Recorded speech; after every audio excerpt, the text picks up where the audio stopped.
Welcome to China Horse Business, the one and only podcast about Chinese booming horse market.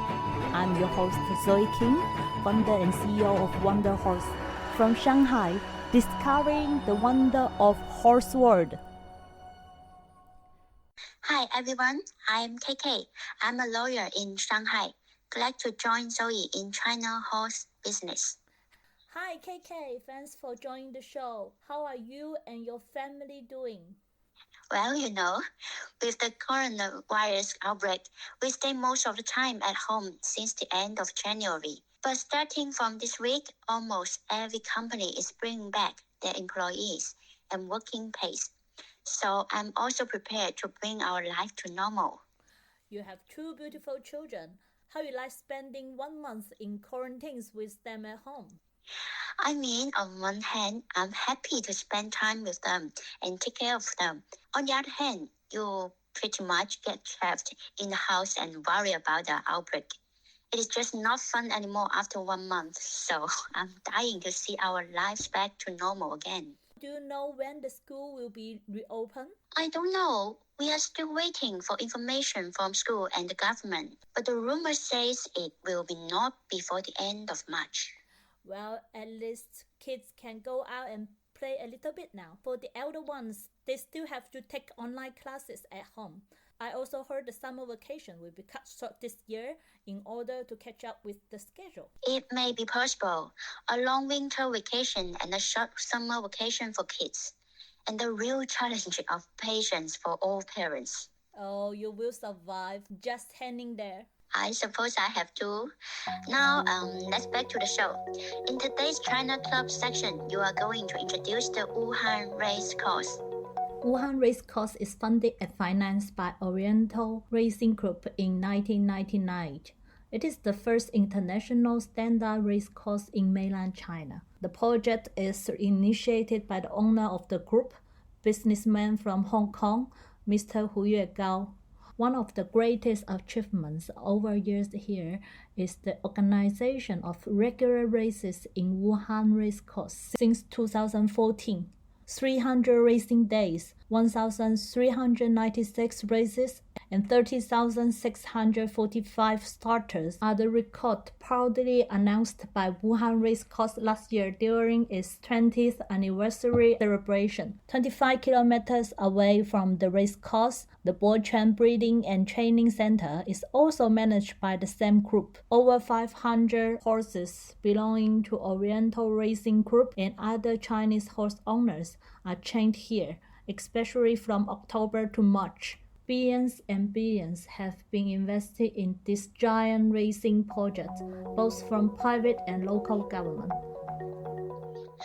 Zoe, what's the most important racing day in Wuhan? Will it be affected by the coronavirus outbreak? There are 2 racing seasons in Wuhan Race Course, spring and autumn. The spring season should have begun now, from March to June. There will be races every weekend. In total, over 20 racing days, 100 races are scheduled for 2020. The coronavirus outbreak has definitely changed this program. As the center of the epidemic, Wuhan is not going to be ready for racing in the next 3 months at least. In today's China Q&A, I have a question for you. How much prize money is allocated to a race in China? Well, the horse betting is forbidden in mainland China. The only revenue seems to be the sponsorship. The traditional way is for the organizer to raise prize money from foreign companies in the racing industry, like auction house or horse food companies. You can go back to our episode 001, in which I interviewed David Chester from Magic Millions. He explained why they were the first sponsor to support the races in Wuhan. The organizer tries also more and more to get sponsorship from brands in other sectors, such as luxury, automobile, real estate, etc. The trick is really to prove to the sponsor The horse racing people are the valuable target audience for their brands. It becomes very important in this case for the organizer to provide high-quality branding strategy in line with the brand of their sponsors and an excellent VIP experience. Last but not least, important racing events like those in Wuhan may get some financial aid from the local government. All in all, the prize money remains very modest. A few important races can be allocated around €12,000 prize money. The current record of prize money for one single race is kept by Yulong Racecourse with 2 million RMB, about €250,000. Zoe, you interviewed an Australian horse trainer in Wuhan Racecourse for today's China story. Yes, I talked to Ray Severino. He works for Yulong Racing Club and training in Wuhan. He's there the whole time since the outbreak. Let's listen to his China story. Hello, Ray. How are you? I'm very good, thank you, Zoe. Since when you are in Wuhan? I first arrived here last October of 2019, but then I went to Australia to spend Christmas with my children, and then I returned to Wuhan on the 15th of January. Okay, so it's before, a week before shutdown of the city, right?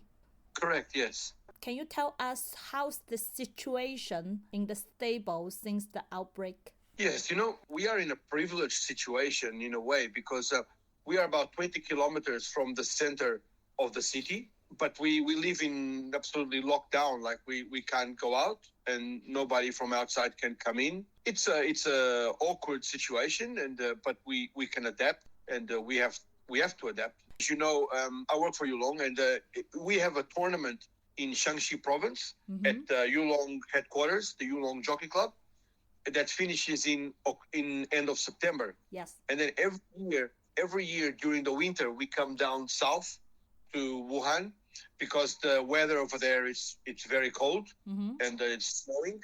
So the horses can continue to racing and training here in Wuhan, which keeps the owners and the whole season keeps going, doesn't stop.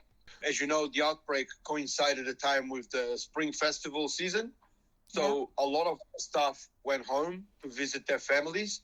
And then when the city shut down, they couldn't return. All of the teams, not just my team, but every team was downsized in terms of staff members. So we had to adapt to the situation.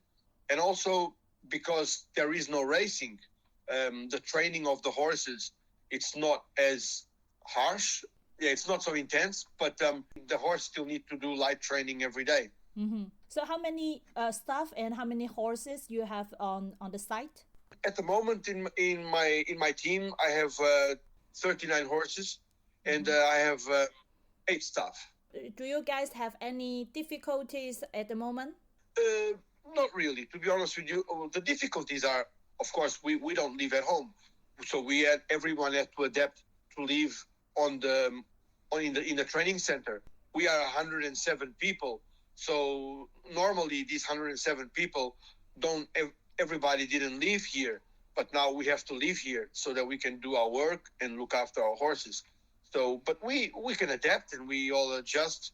We have 3, 4, 5, sometimes 6 people in one room, but it's okay. It's we need to stay together and stay strong and positive. Okay, so not difficulties such like a shortage of forage, lack of food, something like that. No, not at all. We've been very lucky. 2 organizations that I need to congratulate. One is the Wuhan Jockey Club, and the other one is Chinese Horse Owners Alliance. They have both been very, very supportive and been supporting us with all the supplies. I'm talking about food, masks, food for both the people and the horses too. All the basic supplies we have been supplied regularly. So in that sense, we've been well. The Chinese Horse Owners Alliance has many members from all over China. Most are horse owners, but also others are not horse owners that also donate and everyone seems to be donating one way or the other, whether it was money or masks or food. The Chinese Horse Owners Alliance donated 1,000 RMB for each person that is staying in Baichuan, which was really good. All the boys could buy something extra, and they have make them feel a little bit better. And now they've just announced that they're going to donate another second round of some money to everybody as well. I think that was a very good and good-hearted and warm move from the leadership, because that really gives a good incentive for the people that are here. They feel supported and they feel not forgotten. To yourself, you have the chance to remove from Wuhan during the outbreak. Why you have chosen to stay? Zoe, being a horse trainer is it's a little bit like any animal trainer. We get very attached to our animals and also to my staff, and we live like a family. This is a way of life. We spend a lot of time together, so sometimes I don't feel only like a boss, but I feel also like sometimes their father or their brother. So these people and these horses, they put their trust in me every single day of the year. So there was no way I was going to turn my back to them and go away. I had to stay and go through these with them and help them manage the situation and coordinate our operation here in order for everybody to have a successful result in the end. I think the majority of people would have done the same. It's something that you develop over the years. This relationship with your staff and with your horses. How many years have you been working in China and with Yulong? I've been in China for 4 years now. It's actually 4 years yesterday. Wow. And I was starting with a rider horse in Mongolia. Yes. And then I moved to Yulong last year in August. Throughout your experience in China, from a point of view of a racing experts and a horse trainer, what would you say what's the most challenging point and what's the most positive in the way that China develops its racing? The most challenging is to turn the sport, to help the sport develop and to become more professional. And I think getting people interested in coming to work in this sport is quite challenging. So every year we are teaching many young guys and some young girls as well. I think the clubs are very well developed, but on the national spectrum, there needs to be more unity and more regulation so that the sport can grow. And the most touching aspect in the last 4 years has been finding that the Chinese are actually natural horsemen. They have a natural love for the animal. They learn very quick. And it's amazing to see sometimes people that have never touched a horse before and maybe their lives weren't at the best point. But once they start working in this industry, they love it so much and they love the horse so much and they look after the horse 24 hours a day. Their lives change. They become different people.